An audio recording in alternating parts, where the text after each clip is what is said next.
Truly, I'm scratching my head, and that is because the thing that I really want to talk to you about today is the new offer to purchase that came out July 2023 in North Carolina. The North Carolina Real Estate Commission, together with the North Carolina Bar Association, create documents for us as real estate agents to use in North Carolina.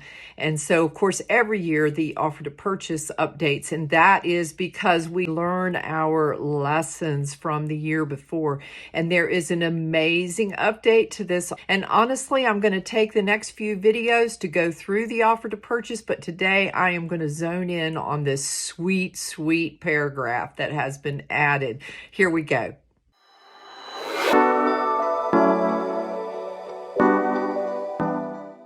So a seller and a buyer, your agent should be going over this contract with you. So I'm just going to go right here, and we are going to go down to seller obligations. And this is where I do not mean to be such a nerd, but I'm going to be. Here we go, because it's so much fun. This is the paragraph that I want to zone in on. So first of all, paragraph 8, seller obligations, has always been in the offer to purchase, right? Once a buyer and a seller execute an offer to purchase by agreeing on terms, signing, and communication of that executed offer, then there are certain obligations that both the buyer and the seller have, all right?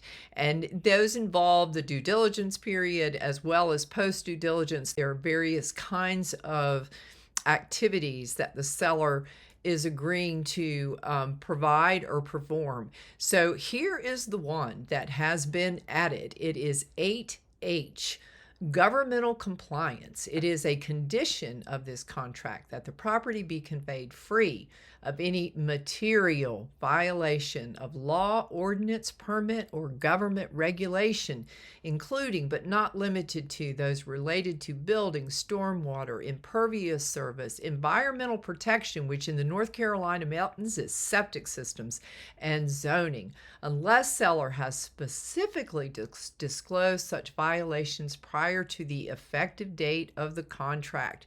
If a violation is discovered and identified after the effective date and prior to closing, then the seller may cure the violations unless otherwise agreed.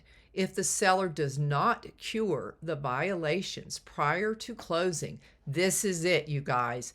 The buyer may choose to accept the violations and proceed to settlement and closing, or terminate this contract and receive a refund of both the earnest money deposit and the due diligence fee.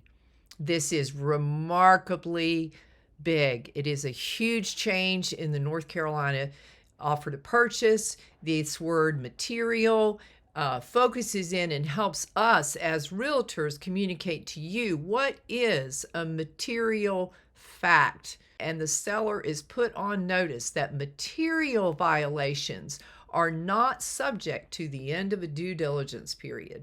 That means the buyer can walk away post due diligence and receive their due diligence fee and their earnest money deposit back if the seller either does not cure the violations or the buyer decides to accept the violations. Super, super important. I'm excited to share it with you. I'm going to just start sharing the parts of the offer to purchase each day and chatting about them. I am Pierrette Rouleau. I am the owner of my company, Rouleau Real Estate Group. We market to the entire North Carolina mountain region. Our website covers 6 multiple listing services. Have a lovely day.